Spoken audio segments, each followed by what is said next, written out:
So we want to look at what can we do to increase the chances of our first hit being successful. If the first hit in any fight is the most important, then we should devote a reasonable part of our training to that first punch. And the first punch is always different to every other punch. As soon as we start punching, things just flow. Bang, bang, bang, bang. All your normal stuff happens. But you don't start fights, you don't walk around Wetherspoons like this. Yeah, you don't stop at the cash machine just like, we're not in this flow. So our first punch normally comes from a point of communication. Okay? So the communication or complete surprise. And we're going to work on both. So, communication. We want to hit someone first in the most effective way to knock people out. It's the most effective way to end the violence before it happens. Some of the things that can increase the chance of that punch being effective is that if I go from zero and go, whoa, see you later, turn into Tom Cooper. If you go from nothing to a dynamic movement, people's sympathetic reflex will also twitch. I call it, rather than non-PC, I spaz, you spaz. If I go, you go, this happens, okay? If I make a flinch, startled, weird, freaky movement, you will do the same.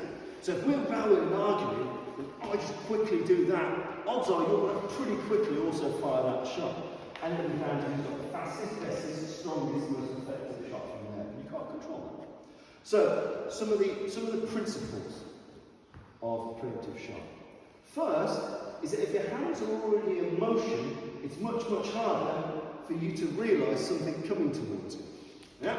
And this works the same with gun disarms, knife disarms, or just hitting people really hard. If your hands are already in motion, it's not weird for you for my hand to be moving. It takes your mind that extra second to clock that it's actually coming towards you. Think about it this way.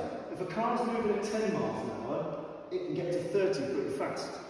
If it's parked on the driveway, and then it's getting to 30, it takes it a bit longer. Does that make sense? Yeah. So as I'm talking, as I'm carrying, as I'm communicating, as I'm pleading, as I'm discussing, we have something we call offence. So that's just having our hands in front of our body, not being, stay back!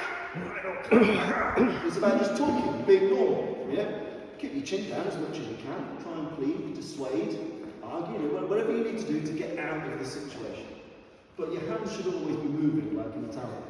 So at any one point, at 10 miles an hour, go to 30 miles an hour, it's going to be a lot more rapid. So principle 1, hands should be moving. Principle 2 is that if we're rowing, arguing, I hate you! I hate you more. Do you know? Yes! You're terrible at arguing. If we're rowing and arguing, and my head remains in the same place, soon as I go to do something, there's no reason for her to expect my head to be anywhere else.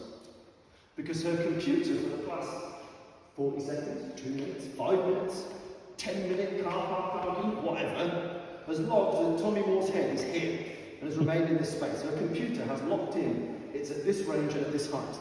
Yeah? So if she's to attack me, that's where it's going to go. So any preemptive shot that's worth its salt should involve A, you using your hands at some degree of speed, and B, when you fire it, moving your head. Because if she fires a shot at the same time, it's not going to land where she wants it to land.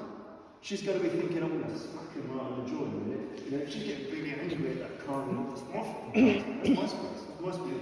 You know, she's going to be thinking, really tense, they might angle their body, whatever. But it's coming for that jaw. So the principles are, move your hands, maintain some space. You need some space. So the fence maintains the space. The movement gives you a bit of speed and deception. Small move, any small movements is fine. Come on, mate, it's alright, it's fine, don't worry about it, it's alright. I'm sorry, do I know you? You know, it's that kind of, it's these kind of discussions, moving your hands to some degree. And when you do decide to launch, it's really important, like I did then, do it in the middle of a sentence. You don't want to go, oh, calm down. Bang. It should always come mid-sentence, mid-flow. It should always come from a point of her not expecting it. So you're like, So instead of calm down, you might just, come on, bang! Give people linguistic traps to fall into. Ask them a question. You know? Say something stupid. James Marwood, a friend that came to the Cavendish River, he goes, fuzzy wuzzy what? Bang! He just says a weird noise and we go, what? And then he hits him.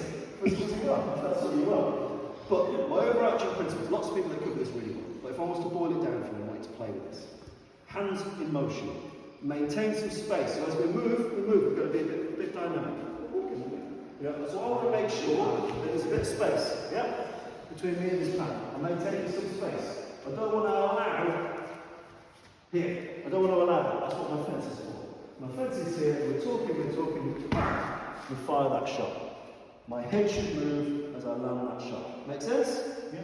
Give that a play. So hands moving, fence maintains space, move your head, and land the shot. Whatever you want. Okay? Give that a go.